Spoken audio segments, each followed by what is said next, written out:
Bienvenido a la octava parte del curso de programación con Spring Boot. En este video aprenderás qué es y en qué consiste la arquitectura basada en capas. La arquitectura basada en capas es un enfoque comúnmente utilizado para diseñar sistemas de software. Además, se puede aplicar igualmente en el diseño y desarrollo de un microservicio. La idea de implementar la arquitectura basada en capas es segmentar responsabilidades en distintas capas. En esta arquitectura tenemos tres capas básicas que son la capa de presentación, la capa de lógica de negocio y la capa de acceso a datos. Además de estas capas básicas, también puede incluir otras capas adicionales, como lo son la capa de integración y la capa de seguridad. Comencemos viendo la capa de presentación. En un microservicio, la capa de presentación suele ser mínima o incluso inexistente, ya que los microservicios generalmente no tienen una interfaz de usuario directa. Sin embargo, en algunos casos un microservicio podría tener una API de interfaz de usuario para interactuar con otras partes del sistema o con aplicaciones externas. En este caso, esta capa podría consistir en los controladores que exponen esta API. Ahora veamos la capa de lógica de negocio. En esta capa es donde se implementa la lógica de negocio específica de la aplicación. En el contexto de un microservicio, esta capa se compone principalmente de servicios, que son las clases que implementan la lógica de negocio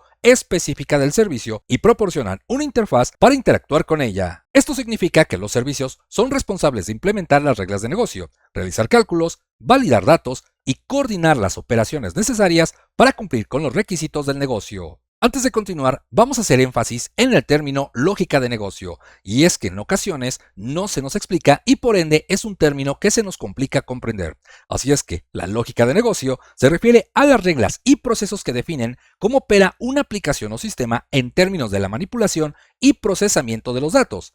Esta parte del software se centra en las operaciones y las reglas específicas que son únicas para una aplicación y que permiten que la aplicación cumpla con sus objetivos y requisitos. Así es que la próxima vez que alguien te pregunte qué es la lógica de negocio, tú podrás indicar que se refiere a las reglas y procesos que definen cómo opera una aplicación en términos de la manipulación y procesamiento de los datos. Ahora veamos la capa de acceso a datos. Esta capa es responsable de interactuar con la base de datos u otros sistemas de almacenamiento de datos. En un microservicio, cada servicio podría tener su propia base de datos o compartir una base de datos con otros microservicios, dependiendo de la necesidad y de la arquitectura específica. También veíamos que además de las tres capas básicas de una arquitectura basada en capas, tenemos o podemos incluir capas adicionales, como son la capa de integración. Esta capa se utiliza para integrar el microservicio con otros sistemas externos o con otros microservicios dentro de la misma arquitectura de microservicios. Puede incluir componentes de comunicación como clientes HTTP,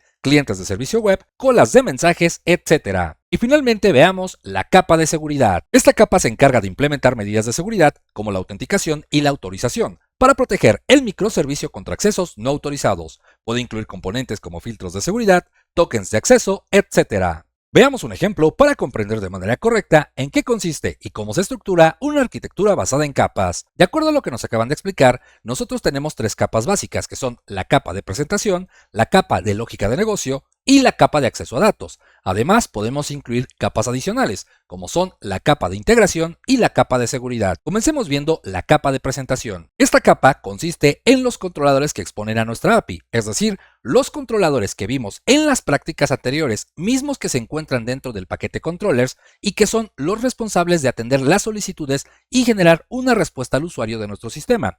Generalmente en esta capa encontramos el paquete controllers, o bien el paquete controllers pertenece a esta capa. En segundo lugar tenemos la capa de lógica de negocio. Tal y como nos lo acaban de explicar, en esta capa es donde se implementa la lógica de negocio específica de la aplicación, y esta capa se compone principalmente de servicios. Esto significa que los servicios son responsables de implementar las reglas de negocio, realizar cálculos, validar datos y coordinar las operaciones necesarias para cumplir con los requisitos del negocio.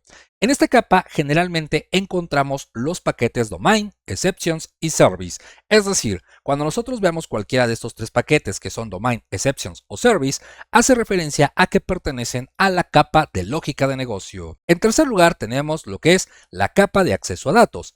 Esta capa, como nos lo acaban de explicar, es responsable de interactuar con la base de datos u otros sistemas de almacenamiento de datos. Y hablando específicamente de microservicios, cada servicio podría tener su propia base de datos o compartir una base de datos con otros microservicios.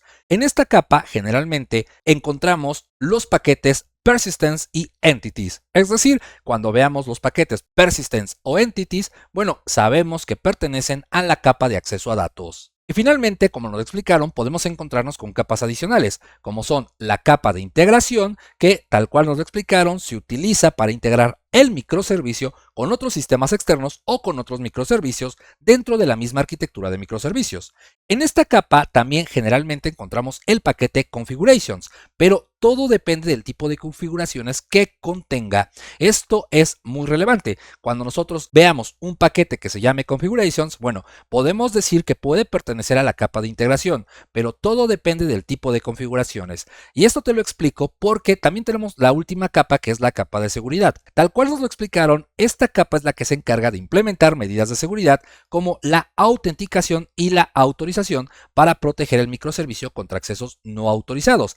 Ahora, en esta capa también podemos encontrar el mismo paquete que es configurations, pero ¿cómo vamos a determinar si el paquete configurations pertenece a la capa de integración o a la capa de seguridad?